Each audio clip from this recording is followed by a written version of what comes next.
illallah Muhammadur Rasulullah, la ilaha illallah Muhammadur Rasulullah, la ilaha illallah Muhammadur Rasulullah, la ilaha illallah Muhammadur Rasulullah.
Assalamu alaikum wa rahmatullah.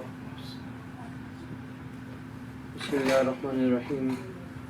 Alhamdulillahi Rabbil Alameen. Wassalatu wassalam ala ashrafil anbiya wal mursaleen Muhammadan wa ala alihi wa sahbihi ajma'een. Amma ba'd.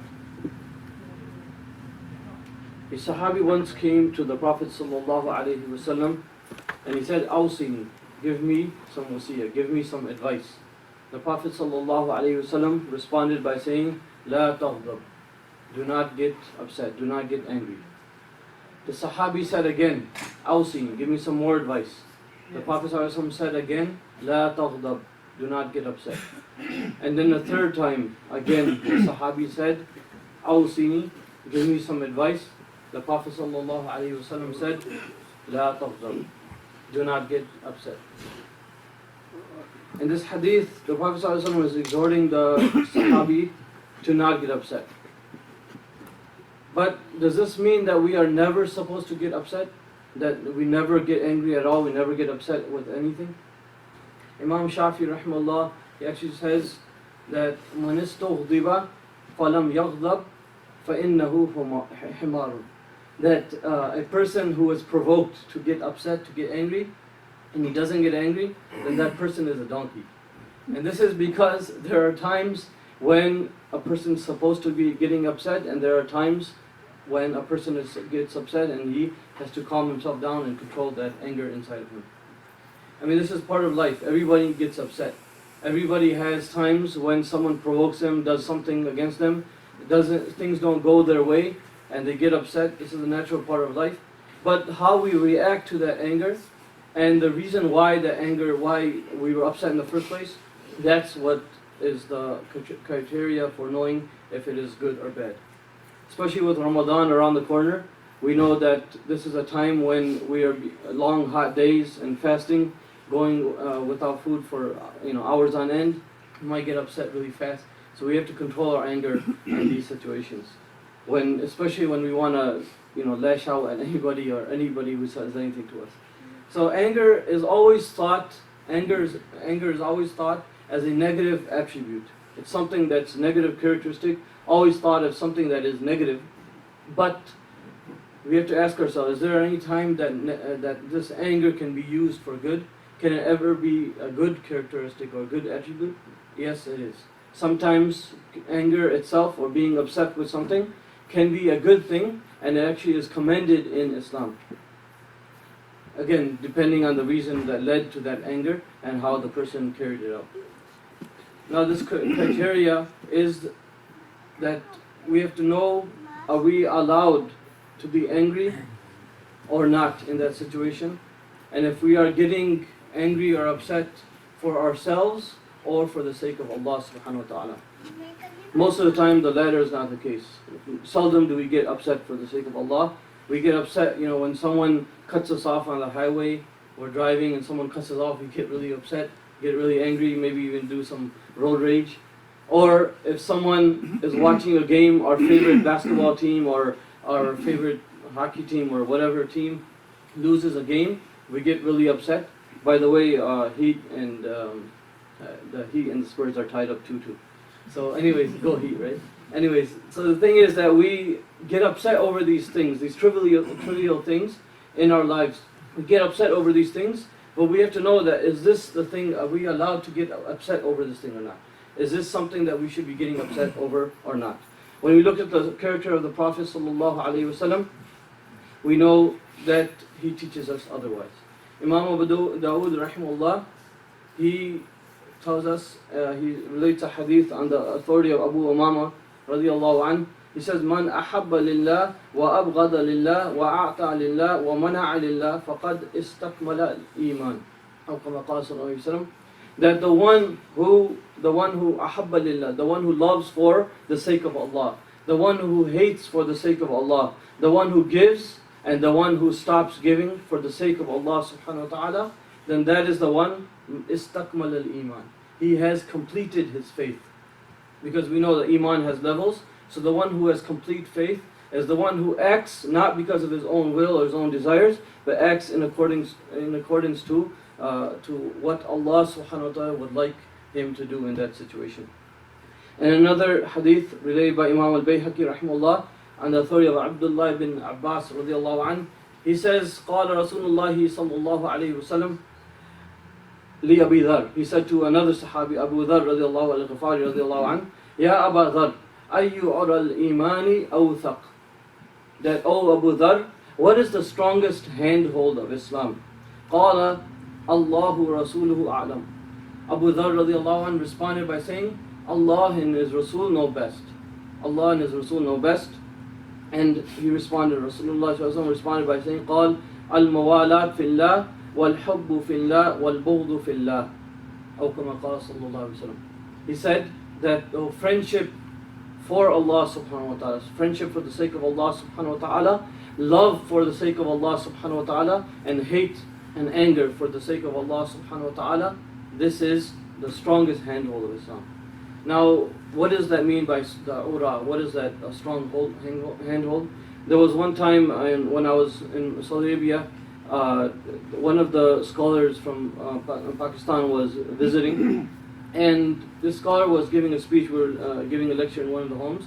So he was explaining this. He said that, and it's pretty funny, he says that, in India and Pakistan, if you see the trains, they don't really have a good ticketing system. I mean, anybody just jumps on the train and you're on the train. And there's people like hanging off the edges, getting on the roof and all these different places. Now he was saying that imagine someone who grabbed onto the railing of the back of the train. He grabbed on, the train is overbooked, there's no place to move. And even the foothold where he is standing is maybe inches and barely inches, and he's about to fall off. How strong will that person hold on to that railing? How strong he'll hold on to his dear life, right? Because the train's going pretty fast, and if he falls, most likely he's gonna die. So that person who is a stowaway or whatever he is, he's on the train, he's gonna grab onto that railing as hard as he can to protect his life and stay alive. In the similar fashion, this ura, that's in a similar fashion, it's a handhold. So someone who holds on to this, meaning these characteristics, the one who makes friendship for Allah subhanahu wa ta'ala, the one who loves for the sake of Allah subhanahu wa ta'ala, and the one who hates for Allah subhanahu wa ta'ala, then that is the one who will be able to hold on to his iman, hold on to his dear life. Another hadith of the Prophet actually related by Aisha radiallahu anha regarding the Prophet and it's related by Imam Bukhari rahimahullah in Sahih, that Aisha radiallahu anha, she says من تقم رسول الله صلى الله عليه وسلم لنفسه في شيء يؤتى إليه حتى ينتهك من حرمات الله فينتقم لله أو كما قالت رضي الله تعالى عنها. That Aisha radiallahu anha, she says that the Prophet sallallahu alaihi wasallam never sought revenge, never took revenge for himself. Anybody did anything to him, he would never take revenge for his own self. But if the mandates of Allah subhanahu wa ta'ala, the ahkam of Allah subhanahu wa ta'ala, those limits set by Allah subhanahu wa ta'ala were transgressed, then he would become angry and he would become upset. Now, we learn from the Meccan period when the Prophet ﷺ was giving da'wah, when he was giving da'wah to the Quraysh and giving da'wah to the non-believers at that time, the Meccans used different techniques trying to get the people to stay away from him and not listen to his qawl, not listen to the Quran, so that they won't become Muslim. Now, one of these techniques is that they would send these jawari, they would send these jariyah, these singers, young women, would follow him around. So when he was giving da'wah, he would be walking around, and these singers would be coming behind him. Whenever he would start to speak, whenever he would start reading the Quran, these singers would start to sing, so they can take out the sound, and so they won't be able to hear the Prophet ﷺ reciting the Quran. Another technique they would do, they would send poets. The Prophet ﷺ would be walking around, he would give da'wah, start doing da'wah to a group of people. People would start gathering, and these poets would start reciting poetry and reciting stories and different things. So the people would leave the Prophet ﷺ and go to these poets to listen to what they had to say. Also, we learn that the Prophet ﷺ, his own uncle Abu Lahab, he would follow him around.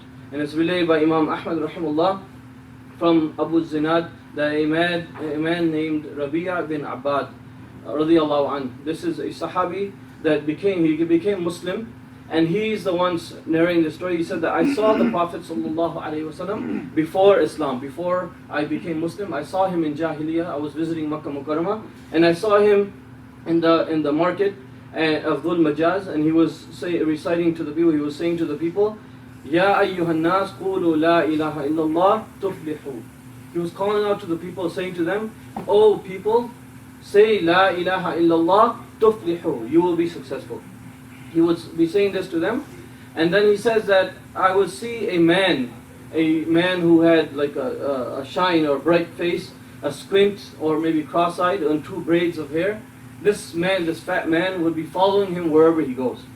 He would follow him wherever he goes, and whenever the Prophet ﷺ would begin to speak, he would say that this man is an apostate, he's from my family, and he is a liar.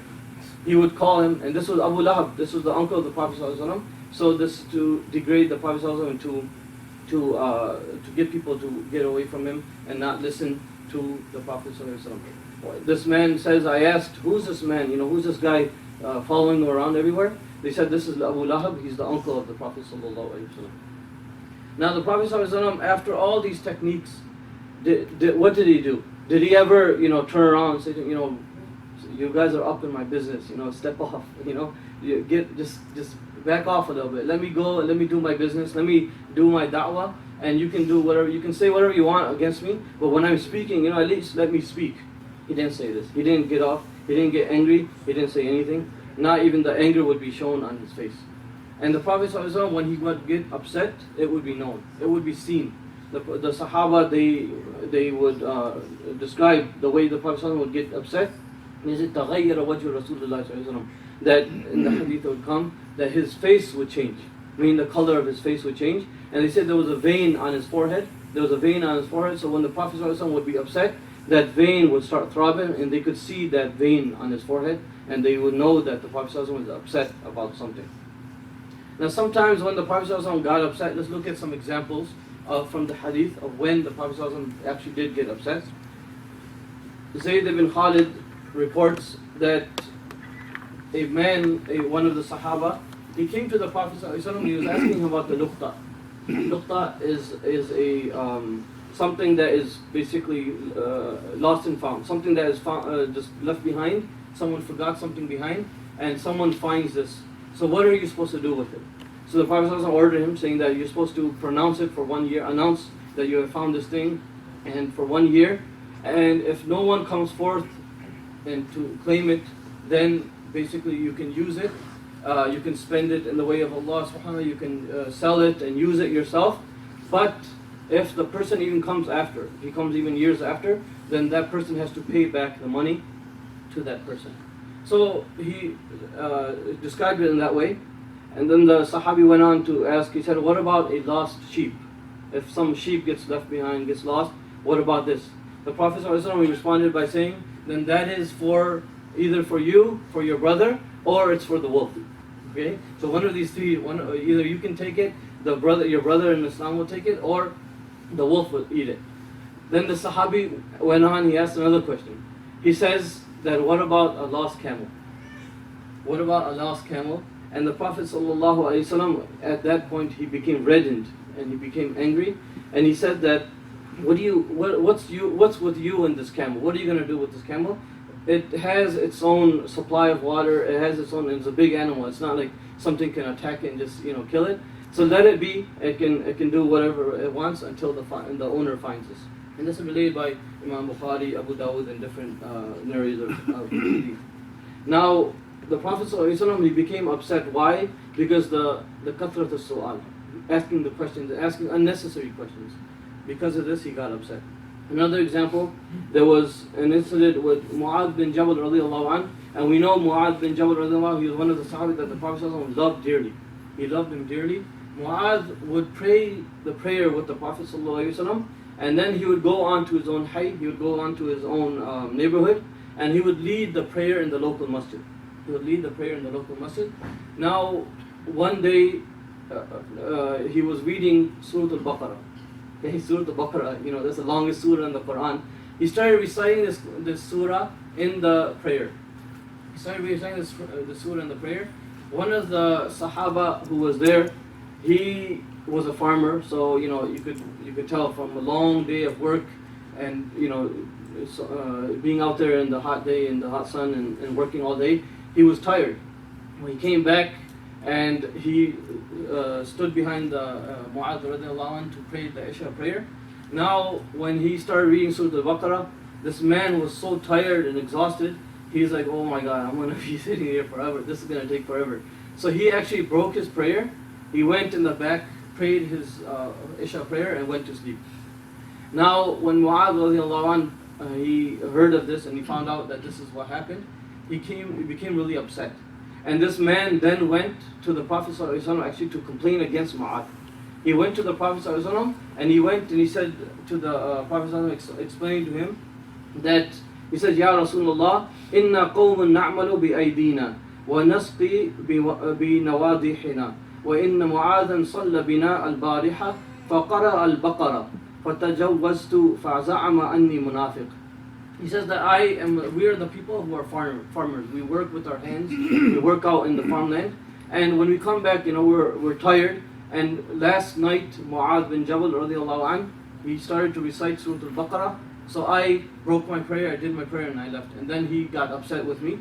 So when he told this to the Prophet, Mu'adh was there sitting in that gathering. The Prophet was reddened again. He was angry and upset. And he turned to the Mu'adh radiallahu anh. He said, Ya Mu'adh, afattanun ant. He said this 3 times, repeating this in anger and really upset, saying that, why are you doing this? Are you a fitna monger? Are you trying to cause fitna that you did this? Because of being angry and upset at what he was doing. And then he says to him, فَلَوْلَا صَلَّيْتَ بِسَبِّحِ اسْمَ رَبِّكَ الْأَعْلَى وَالشَّمْسِ وَضُحَاهَا وَاللَّيْلِ إِذَا يَغْشَى. Meaning telling him, why don't you recite these surahs in Isha? Why don't you recite these short surahs from the 30th Sapara, from the 30th Juz, so that it can be easy. فَإِنَّهُ يُصَلِّي وَرَاءَكَ الْكَبِيرُ وَالضَّعِيفُ وَذُو الْحَاجَةِ. Because behind you, there are the old of age, there are the sick, and those dhul hajah, those who have something to do, some work to do. They need to get out fast. They can't be praying behind you for 1 hour straight. And this is related by Imam Muslim and Imam Bukhari in their Sahih. Another time the Prophet ﷺ got upset is when Umar bin Khattab radiallahu anh, and this is in the beginning of Islam. Umar bin Khattab radiallahu anh, he was sitting and he was reading the Torah. He was reading his Torah, he was studying the Torah. The Prophet ﷺ started to get red in face. He started to get really upset. Umar bin Khattab was busy reading. He didn't see him. He didn't know what's going on. Abu Bakr radiallahu anh, he was in that gathering. He happened to glance at the face of the Prophet ﷺ and he saw the anger on his face. So he yelled, he says out loud, pronounced out loud, "A'udhu billahi min ghadabillah wa ghadabi rasulihi." That I seek refuge in Allah subhanahu wa ta'ala from the anger of Allah subhanahu wa ta'ala and from the anger of His Rasul sallallahu alaihi wasallam. When he said this, Umar bin Khattab, he just looked up. When he saw the Prophet sallallahu alaihi wasallam angry like that and upset with him, he became so afraid, and he says right then, he said, "Raditu billahi rabba wa bil islami dina wa bi Muhammadin nabiyya." He said this to him actually so that the Prophet ﷺ would get calm down and not be upset with him anymore. Now, when is the absence of anger? This is when we are supposed to get angry, and this is for the sake of Allah subhanahu wa ta'ala, like the Prophet ﷺ would do. When is the absence of anger disliked? Is it ever like that? Is it ever the case that we don't get angry and it is liked by Allah subhanahu wa ta'ala, it is beloved by Allah subhanahu wa ta'ala? Now, there was a story of an abid that there was Allah subhanahu wa ta'ala, He sent an angel to destroy a nation, to destroy a qawm. Now this angel, when he went to that nation, he found out of the whole nation, out of the whole people, he found one man who was worshipping Allah subhanahu wa ta'ala. He was one of Tawheed, he was worshipping Allah subhanahu wa ta'ala. Now he came back and he asked Allah subhanahu wa ta'ala, he told Allah subhanahu wa ta'ala that this man, I found this abid, this zahid, he's praying and he's worshipping you, should I destroy him too? Allah subhanahu wa ta'ala responded by saying, begin with him. Begin with him, because the people around him would sin and do all kinds of disobedience to Allah subhanahu wa ta'ala, and not once did his face become red with anger. Not once did he frown, not once did he exhort them towards good and try to stop them from doing evil. Another incident is related by Ibn Abi Dunya in his book about Yusha bin Nun alayhi salam. This is one of the prophets. Actually, he was related to Musa alayhi salam, and he was the one who became a prophet after Musa and Harun alayhi salam. The Prophet sallallahu alaihi wasallam, he says, Allah subhanahu wa ta'ala revealed to Yusha bin Nun that I will destroy 40,000 of your best people, the best of your nation, and 60,000 of the worst of the people. So he said that I understand why you're gonna destroy the 60,000 of the worst of the people, but why are you gonna destroy the 40,000? Allah subhanahu wa ta'ala, He says, because they wouldn't become angry for my sake. When they would see that the people around them were sinning, they would continue to mingle with them, they would continue to give them to drink, they would continue to be nice to them and not even become angry or upset in the least. So now this doesn't mean that we just chastise anybody who sins or anything like that. Remember, with hikmah, with wisdom, like the Prophet ﷺ taught us. But the fact is, when someone openly sins, then the person is supposed to get upset. There should be some anger. But again, the way they act out, the way they act upon that anger is what matters most. So this is the criteria of knowing if the anger is appropriate or not. If a person should be upset or not, should be angry or not, it is that for the sake of Allah subhanahu wa ta'ala. When someone becomes upset for the sake of Allah subhanahu wa ta'ala, then that is a good and commendable action. But when someone becomes upset because of his own nafs or some other personal reasons, then that is not liked, that is disliked, and that is when the person, even though he got upset, he should calm down, he should swallow the anger, and then it becomes a good deed, becomes a hasana if we swallow that anger. Now, I'll end with the story of Ali radiallahu anh. In one of the battles, he was fighting, and he saw one of the mushrikeen, one of the kuffar, fighting, and he was hitting the Muslims left and right. He was killing Muslims left and right.